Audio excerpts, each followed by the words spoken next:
Well, welcome back. I want to thank you so far for you know, listening into what we've got to say. I hope it's being informative for you and helpful. What we're going to deal with right now, more specifically, is the lifestyle transitions as it relates to jobs and people's careers. Again, both those expected as well as unexpected.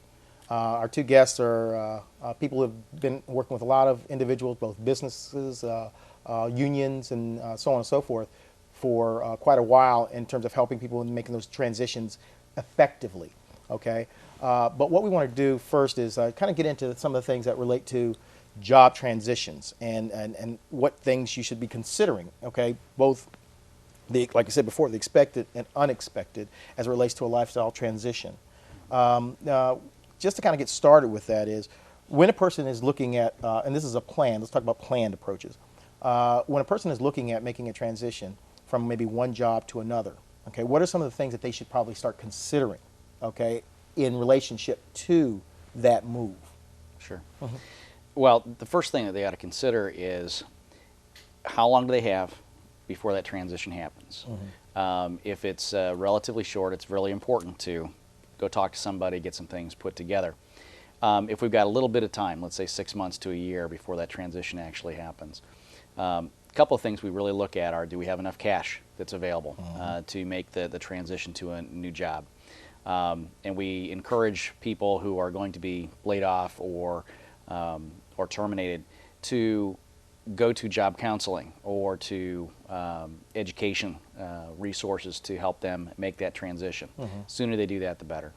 But as far as we're concerned, we want to make sure they have enough cash flow to bridge the gap. Right. And that can happen from making sure that they've got their mortgage planned out correctly, whether they have either refinanced or they have an equity line of credit that's available to them. In essence, enough money to make those payments in case it takes a little bit longer Exactly to right. transition. That's Gotcha.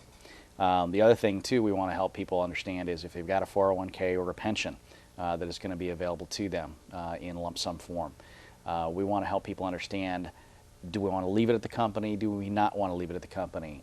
Can I take money from that before 59 and a half, and how do we do that effectively?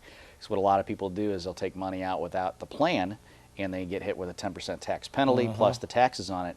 The worst thing I've seen is where a person takes the whole lump sum and deposits in their bank account without it being a qualified account, and not only do they have income from whatever they had that year from employment, but all of a sudden they've got, you know, $50,000, $100,000, $200,000 of taxable income, and so they move from a 15% bracket up to a 35% bracket in a hurry. And that hurts. And it hurts, and all of a sudden they lose 50% of their money.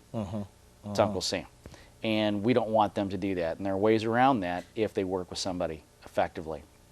And the other thing we want to help people understand is if you leave it at the prior employer, that can be a problem. You know, if you've got need to get access to the money, to get a cash flow set up, a lot of companies don't have a way to do that. So it's always better to have your own IRA, in my opinion, Right. And get that started so that they can have cash flow. And in the unlikely event or even the likely event they might need a lump sum, we can portion that out so it's not as big a tax hit. Got you. Got you.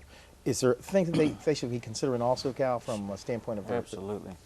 the From a home? mortgage standpoint, and Brent mentioned some of it earlier, one of the things that they should consider doing and investigating and see if there's any advantage in doing this is obviously refinancing the mortgage they have. If there's an advantage to do so, they shouldn't do it if it's not going to present an advantage. But one of the things refinancing could do is it could eliminate maybe 2 months of mortgage payments. Okay, for an example, if this transition is going to take a while before they get to one job and another and the cash flow starts coming in again, by refinancing the mortgage, let's say if they were refinancing this month on this day and the payment is due January the 1st, but they have a 15-day grace period to make that payment, as opposed to making that payment this month, they refinance, so they miss January. And because mortgage payments are paid in arrears, that means they get to skip February's payment as well. They start in March. Gotcha. So here they got 2 months of leeway that they wouldn't have to make a payment, and maybe that could be an advantage to help them get through that period. Another situation, if they have equity in the house, Brent had mentioned setting up a line of credit. Now, a line of credit works very similar to a credit card. Let's say I got $20,000 equity in the house. Can I go and set up a line of credit on that equity just to sit there in case I need it? We're not going to spend it. And like a credit card, if I have a $20,000 line of credit line on my credit card, if I'm not charging anything on it, there's no payment. But what's the point? The point is that I'm making it available to myself when I'm able to, because it's a loan that you're taking out. And there are qualifications for this loan. Right. And if I'm not working and have no income, nobody's going to make that available to me at that point.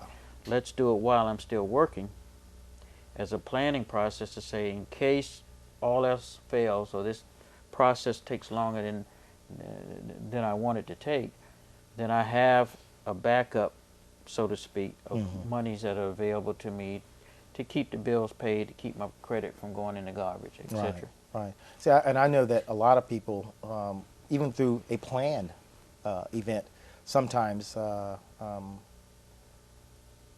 don't necessarily reach and this is interesting, the initial job they go after is not really the job that they thought it was going to be. And then they have to make another adjustment, or and there's events that take place that or a process that take place. I think, Cal, that you had talked about before, where or if you could elaborate on, if you change from one job to another job that's in the same field, that's one thing.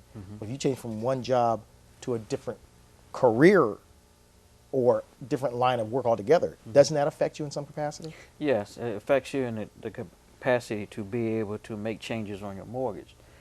Many lenders have a requirement that says, you know, if you're in a field doing one thing and you change fields doing something else, they want you in that new field for 2 years to show stability before they would extend a loan to you. So again, another process of planning to say, if that is a possibility, then I want to get something done before that time happens, and not manage it from the rear, but manage it from the front. In addition to that, some of the programs that are available when they do refinance can give them many options that could reduce what they're paying. For an example, there's a program called a pick-a-pay program. It gives you 3 different options every month. You don't have to choose it all at Now this you're saying each month you have a chance to change decide your how I payment? pay. Okay. Okay. Now the 3 options can be, I can pay principal and interest just like it's a regular 30-year fixed rate mortgage, or I can choose just to pay interest only on the loan that month, which is a lower payment than paying principal and interest. Or a third option, I can pick what's called a minimum payment, which basically is about half of the 30-year mortgage payment. And in essence, all you're really doing is you're saying, I'm going to delay what I have to pay now each month to a later point. Gotcha. And it's called a negative amortization, which means what I don't pay to make the regular payment each month, they'll delay it and tag it on to the back of the mortgage. And I can pay it later. So once I get back to work and the cash flow is going and I want to eliminate that negative part that I accumulated, I can just pay it up and catch it up. But the point is that I get choices now, as opposed to having a mortgage where I have to make this $1,200 a month payment every month no matter what. I have a choice to maybe only make a $600 payment during a time when my cash flow is low.